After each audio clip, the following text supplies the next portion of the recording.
we go. Oh shit! Oh shit! Let's see. 2 minutes left, baby. Let's see what you got, King of Africa. See. Now he's gonna hold. He's gonna over. Oh! Oh! Fuck! I'm sorry, chat. I wanted to see a finish. Oh, that would have been epic if he would have done that. For Dricus to come back from that and bridge the gap between him and Khamzat, that is a tall task. Yeah. It's a tall task because that kind of dominance, that kind of grappling dominance was not just a level. It was multiple levels. And it just didn't seem like he had any answer for that. I don't know who he brought in to train with him, but clearly he didn't bring in anybody that had that kind of... Incredible energy in the crowd, incredible fight itself. Khamzat's performance, I mean, was unbelievable. Yeah. Give us your takeaway of it. And did you see before this fight that being the possible way it was going to play out? No. The lead up to this fight, I said, I bet the main event is the fight of the night. Didn't see that coming, but not shocked either. I mean, you go in and dominate the way that he dominated. If you can do it the first round, more than likely you're going to do it the second and throughout the rest of the fight. Yeah. There was a time, I think Dricus tried a guillotine. I'm assuming there was never any danger. I hope I can die before the next somebody submit me there. Okay. Does this win in a way, like the way you won, almost prove something more? Like a lot of people are questioning your cardio. Can you go 5 rounds? All that stuff. Like, does it feel good to kind of shut those people up a little bit? I don't care what people think about, but doing my thing. So, like you said, how many strikes I landed on him, how many takedowns I has there. So I didn't guess out. So now they know. Yeah, it was 529 total strikes and 21 minutes and 40 seconds of control time, which was the second most ever in a UFC fight. How many takedowns was it? Let's see. Yeah. You had 12 takedowns. So, yeah, that's big by itself. Now that the showdown between Khamzat Chimaev and Dricus Du Plessis is in the books, it's the perfect time to revisit what the experts were saying beforehand. From confident knockout predictions to nail-biting decision picks, analysts had no shortage of opinions on how this fight might play out. Let's go through their takes and see who came closest to getting it right. Starting with Tim Welsh. He hyped this matchup as one of those special fights you mark on the calendar well in advance. He broke down just how dangerous Du Plessis had looked recently, listing the big names he'd taken out and highlighting the fact that, even when he appeared drained, he always managed to dig deep and push forward until his opponent crumbled. Fight I'm fired up for. I've been fired up for the fight like this for a long time. We got Dricus, the middleweight champion of the world, 31 years old, 23-2, African. He's got 9 KOs, 11 submissions. He is on a fat win streak. Took out Darren Till, took out Derek Brunson, took out Robert Whitaker, Sean Strickland, Izzy Adesanya, Sean Strickland again. The guy's a freak show athlete. Freak show athlete. There's a video on my YouTube going him submitting a full team of Gracie Baja black belts. He's got incredible cardio. It looks like he's completely fatigued, and he will just push through. He's went the distance with Sean Strickland twice. He went to the 4th round with Izzy Adesanya, where he ended up getting the finish. So he's used to going to those deep waters. Then Welsh turned his focus to Chimaev, describing him as the kind of fighter nobody enjoys preparing for. He pointed out the wild pace Chimaev sets in the opening round, charging forward with relentless pressure as if he's trying to decide the fight right then and there.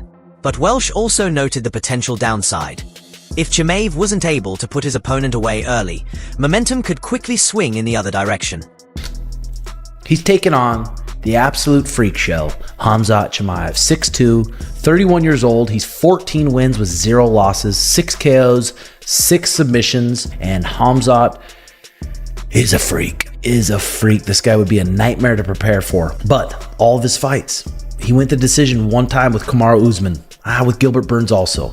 But remember, he comes out, he goes 0 to 100, he sprints at you. The pace for a 5-round fight is so much different. He's throwing all his chips down that he's gonna finish you. And if he doesn't, there's a good chance he's not winning a decision. Took out Robert Whitaker, Usman, Kevin Holland, Gilbert Burns, Jingling. The Usman fight, remember, if that was 2 more rounds, who knows what would have happened. And in every one of his fight, he comes out and blitzes at you. So obviously, if Dricus can survive the first 5 to 8 minutes, his chances of winning. When it came time to make his prediction, Welsh leaned toward Du Plessis weathering the early storm and taking over as the fight dragged on. He imagined a late finish, somewhere in the championship rounds. Not as a knock on Chimaev's talent, but more as the type of result that would shock fans and make them say, "I can't believe that just happened." His call? Du Plessis by TKO in round 4 or 5. On the other hand, Belal Muhammad entered the conversation with full confidence in Chimaev. While many believe Khamzat had to get it done quickly, Belal pushed back on that idea. He pointed to past fights where Du Plessis had shown signs of fatigue and argued that Chimaev's blend of striking and high-level wrestling was a puzzle Dricus hadn't truly faced before. Dricus gets it done. TKO in the 4th or 5th round. That's crazy. When it came to striking, Belal didn't overlook Du Plessis' awkward punching style, but he argued that Chimaev had already faced quicker and more technical strikers in the past. In his eyes, the key for Khamzat was to stay composed, watch out for the looping shots, and time his entries. If he did that, Belal believed a finish was within reach, going as far as to say Chimaev could make it look easy. DDP, who do I got? I've been saying it. I think Chimaev's going to make it look easy. I think it's going to be one of those fights. Matches up very well for him. The whole world saying he needs to finish it early. If he gets later in the rounds, he's going to get tired. He's going to gas. I don't think that's the case. I don't think DDP has the best gas tank. Yeah, he's gone into later rounds. He's been in wars, but he hasn't fought anybody like... Belal laid out the game plan as if it was straightforward. Get Du Plessis to the mat, keep him there, and force him to burn energy with every scramble. He highlighted previous fights where opponents had found success controlling Du Plessis on the ground and reminded everyone that Chimaev's knack for jumping on submissions, especially the neck, could end the fight in an instant if the opportunity presented itself. I think it'll be easier at Dricus. You take him down, I think it'll be easier to hold him down. We've seen guys like Brunson take him down. Even Darren Till had great positions on him on the ground. Chimaev's different than both those guys. When he finds your neck, when he sees your neck, he goes for the kill. He goes for the jugular. And I think that if Dricus leaves an opening, Chimaev will find it and he'll get the finish. When the conversation shifted to striking, Belal acknowledged Du Plessis' unorthodox style, but he believed Chimaev had already faced quicker and more technically polished strikers in the past. In his view, as long as Khamzat stayed composed, recognized the looping shots, and picked the right moments to close the distance, a finish was absolutely within reach. Belal was confident. He felt Chimaev would make it look straightforward. His awkward style, looping punches, weird punches, and we've seen you get hit, we've seen you get rocked, but I think that you're going to see those looping punches a lot better with Chimaev. He's not going to be as fast as Gilbert Burns. He's not going to be as fast as Kamaru.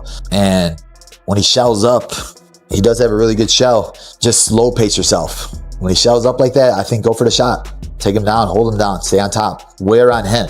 I don't think he does have the cardio advantage, like the world says. I think your cardio is good enough to compete with his. DDP's keys to victory. If you do get taken down, play it safe, hold him, and even play guard, lock your guard up. Michael Bisping set the stage by calling this one of the biggest middleweight title fights in recent memory. When it came to his breakdown, he didn't shy away from the obvious. Chimaev's power, unbeaten streak, and relentless wrestling were always going to be a major threat in the opening minutes. Bisping expected Khamzat to come out fast, score an early takedown, and likely control the first round. But he also gave Du Plessis credit, comparing his skill set to a mix of Gilbert Burns' submission defense and Kamaru Usman's grit, only with more size on his side. In Bisping's eyes, that blend of toughness and physicality could allow Du Plessis to weather the early storm. That Chimaev's going to go forward in round 1. He's probably going to dominate the first round. He's probably going to get a takedown. And the big question is, can Dricus stop him? Can he defend the takedowns? Now, a lot of people can't. A lot of people can't stop the submissions. But Gilbert Burns could, and Kamaru Usman could. Now, when you look at Gilbert Burns, one of the best jiu-jitsu games in all the UFC. So you think about that and you think, well, Dricus doesn't have that kind of jiu-jitsu. But then you look at Kamaru Usman, and he was able to go to a decision, and yeah, okay, granted, ridiculous wrestling credentials, but naturally a welterweight, and he also took it on short notice. Now, Dricus has got a little bit of Gilbert, and he's got a little bit of Kamaru Usman, and he's a lot bigger than both of them. From there, Bisping imagined the momentum swinging. He felt that if Du Plessis could survive the early barrage, Chimaev's pace would eventually taper off. By the third round, he believed Khamzat wouldn't pose the same danger he did in the opening frame, giving Du Plessis the chance to flip the script. Bisping also reminded fans that Chimaev had never been tested deep into a 5-round battle, while Du Plessis had not only gone there before but was still dangerous in the later rounds, always hunting for a finish. But I think that Dricus weathers the storm in the first round. The storm gets a little bit lighter, like just here. The rain has just calmed down. We've still got a little bit of spitting. That's going to be Khamzat in the third round. There'll still be a threat. There'll still be some danger, right? I will get wet if I go outside, but I ain't going to get drenched, okay? And that's not a bad analogy, to be fair. And then I think Dricus Du Plessis starts to take over, has success in the third round, starts to land, starts to grow in confidence. We haven't seen Khamzat Chimaev pushed to the limit over 5 rounds. We've seen Dricus in the 5th round and the 4th round. We've seen what he's like when he gets tired, and we know that he's still hunting the finish, just like he did against Israel Adesanya. Bisping also acknowledged the danger on both sides. There was always the possibility that Chimaev could come out, dominate from bell to bell, and close the show early. But in his view, if the fight stretched into the later championship rounds, the tide would favor Du Plessis, pressing forward, landing more consistently, and possibly even securing a late stoppage. And the reality is that for all the work that Khamzat Chimaev is going to do, that he has done, for the amount that he has pushed himself, you can't be a sprinter and a marathon runner at the same time. Khamzat Chimaev is probably the best first-round fighter that the sport's turning fight. I think Dricus is going to leave that with some new scars. He's going to be bloodied and bruised, and it's going to be a tough, absolute dogfight, back and forth, and then he's going to start to fade, and Dricus takes over. And Dricus Du Plessis will still be the middleweight champion of the world, and I think wouldn't surprise me if he got a late stoppage in the fourth. Joe Rogan drew a comparison between Du Plessis and fighters like Merab Dvalishvili, pointing to their elite conditioning. He explained how certain athletes reach a rare level of cardio where they not only sustain it over time but keep improving, making their pace almost impossible to match. In Rogan's eyes, Du Plessis belongs in that category, a fighter who grinds so hard that he can push at full throttle without slowing down. Monster. Yeah. And there's guys, and you know this because you work with Merab, there's guys that reach this level of discipline and they achieve a level of cardiovascular performance that's just above everybody else's, and then they maintain it. Like, they get that advantage and they keep pushing it and they slowly keep adding on to it. Like, you're seeing Merab now. Like, oh my God. Particularly in the second O'Malley fight, you're seeing just like a totally different beast. He's just super nonstop, nonstop, and you can't relentless. You can't keep up with that. You know, he's like, it's just hard work. It's just hard work. I believe that, but man, yeah, but state of mind too. Like he believes it mentally. but it's the amount of hard work is extraordinary to get to that level, and I think Dricus is kind of a similar that kind thing. of guy. I think that dude works so hard that he can go out there and fight.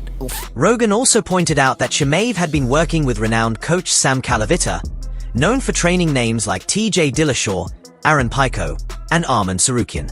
Calavita takes a science-based approach to conditioning, with roots in cycling, an endurance sport Rogan described as pure cardio. He shared Sarukian's insight that in the past, Chimaev often overtrained and showed up to fights already worn down. But under Calavita's system, his recovery is carefully tracked to prevent that from happening. It's going to be interesting to see if it gets into deep water. That's what's going to be interesting, because I know he started training with Calavita.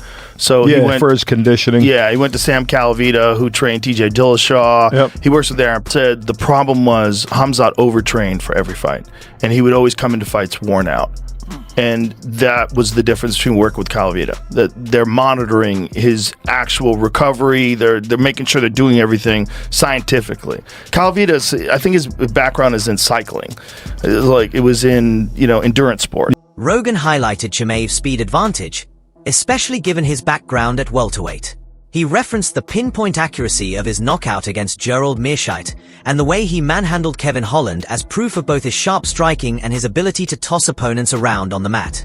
At the same time, Rogan gave credit to Du Plessis, noting how he makes high-level fighters look lost by exploiting their habits.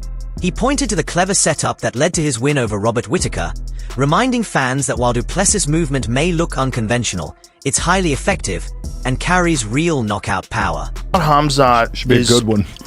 All these guys were 170s, right? You're right about that. But with 170 comes speed, right? And Khamzat's speed is a factor. It's a big factor with his hand speed. He's, you know, people forget because like what he did to Kevin Holland, the way he could ragdoll guys on the ground, but what he did to Gerald Meerschaert is pretty fucking spooky too. That's a really good punch. It's Really good punch. It's technical, it's sharp, and straight down the middle. He's a very well-rounded guy. He's fucking good standing up, man. Yeah. He's good standing up, and that's where it's going to be weird. That's where I want to see, because Du Plessis makes everybody look stupid. He finds a way He makes to get every mistake. He must got a lot of power. but they're not mistakes. He for sure has a lot of power. But someone did a great breakdown of what he did with Robert Whittaker, where he set up that right hook, and the way he was like recognizing that Whittaker had this certain pattern, and it's not like it looks weird because he just moves different than everybody else. That's but all. He's stiff. Whatever it is, it works. Finally, Rogan boiled it down to the key question. Does Chimaev have the confidence to go all in for the finish, knowing it could drain his gas tank? And if he holds back, can he maintain a relentless pace for all 5 rounds? Because with Du Plessis, we've already seen he can.